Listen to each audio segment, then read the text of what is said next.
देखिए, जिस तरह से आप वहां पर हैं खड़े, उसी तरह से 3-4 महीना पहले मैं उसी तरफ खड़ा होता था और आज मेरे कायद ने यहां तक लाकर खड़ा कर दिया।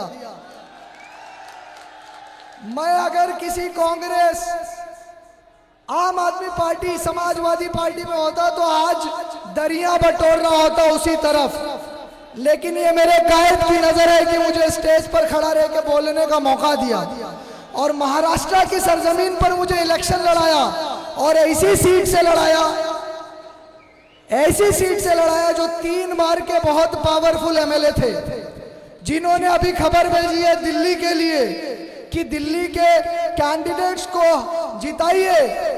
एमआईएम पार्टी जो है वो वोट कठुआ पार्टी है, एमआईएम पार्टी जो है बी टीम है और एमआईएम पार्टी का कैंडिडेट जीतेगा नहीं, इस तरह का मैसेज भिजवाया।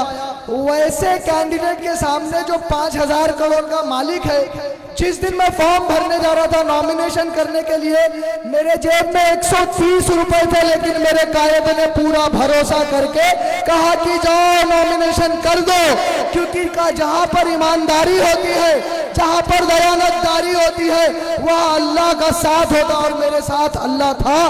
पूरा इलेक्शन लड़ा गया, पूरी मीडिया एक तरफ, पूरे कार्यकर्ता उनके एक तरफ, गुंडागर्दी, नशा बेचने वाले सारे एक तरफ थे और हम तरोतन्हा एमआईएम एक पार्टी, उनकी तरफ 37 एमएलए, 100 से ज्यादा, 37 एमपी, 100 से ज्यादा एमएलए, कई कॉर्पोरेटर्स सब लग गए, लेकिन वोट पाया 54,000। और आपको पता है मजलिस तरोतन्हा थी और वोट कितना मिला? 42,000।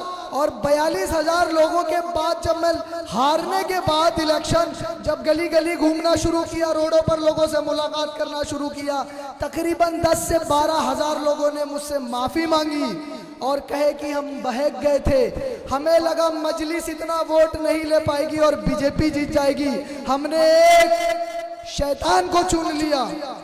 आप यकीन मानिए वही हालात दिल्ली की दोनों सीट पर मुस्तफाबाद और ओखला में चल रहा है। दिखाने के लिए यहाँ डेवलपमेंट के नाम पर कुछ नहीं है, लेकिन बताने के लिए सिर्फ बीजेपी का डर है।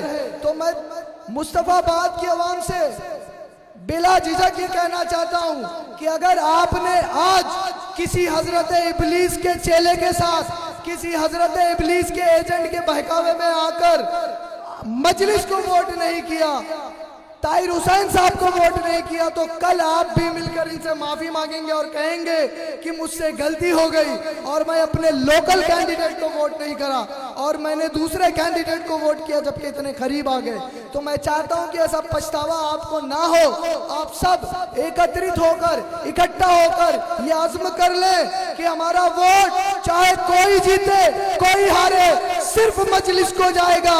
एक एक वोट मजलिस को मजबूत करता है और मजलिस को मजबूत करना ये आज यहाँ के लोगों की जरूरत है।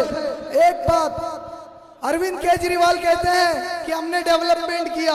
2020 के इलेक्शन में उन्होंने वादा किया था 10 लाख रोजगार क्रिएट करेंगे। उन्हीं के अपने पोर्टल पर सिर्फ 12,000 लोगों को नौकरियां मिली। तो नौकरियां देने में भी फेल है। मुसलमानों के इश्यूज के ऊपर उनको बोलना नहीं आता है और विधानसभा के अंदर वो जाते हैं तो बड़ी बड़ी बातें करते हैं, लेकिन बाहर आने के बाद बोलते हैं सरकार मेरी सुनती नहीं है, सेंट्रल गवर्नमेंट मेरी सुनती नहीं है, एलजी साहब मेरी सुनती नहीं है। अरे जब सुनती नहीं है तो तू छोड़ दे भाई, किस लिए तुम आकर वोट मांग रहे हो? मजलिस के सिर्फ दो विधायक जिता के देखिए। अरे ये दिल्ली की सरकार छोड़िए, सेंट्रल गवर्नमेंट को घुटने पर गिराने की ताकत मजलिस के 2 शेर रखेंगे। आप दिल खोल कर वोट कीजिए। 5 तारीख को 7 नंबर बटन है, 7 नंबर है ना, 7 नंबर के निशान पर आपको पतंग के निशान पर वोट करना है। आपको सिर्फ एक बात कह के मैं आपके बीच से रुखसत हो जाऊं। देखिए, एक तरफ झाड़ू है और एक तरफ पतंग है। झाड़ू अगर आप देखेंगे तो नीचे आपको सर झुकाना पड़ेगा या नहीं झुकाना पड़ेगा? और पतंग जितनी ऊपर लहराएगी आपका सर फख्र से उतना मजबूत ऊपर जाएगा, फख्र से ऊपर जाएगा। तो 5 तारीख के दिन यहाँ की फिजाओं में क्या लहराना चाहिए? आपका सर फख्र से ऊपर जाना चाहिए, ना कि शर्म से झाड़ू के लिए नीचे जाना चाहिए। तो फख्र से 5 तारीख को 7 नंबर का बटन दबाएं और सिर्फ पतंग को वोट करें। ताहिर हुसैन साहब को आप भेजें।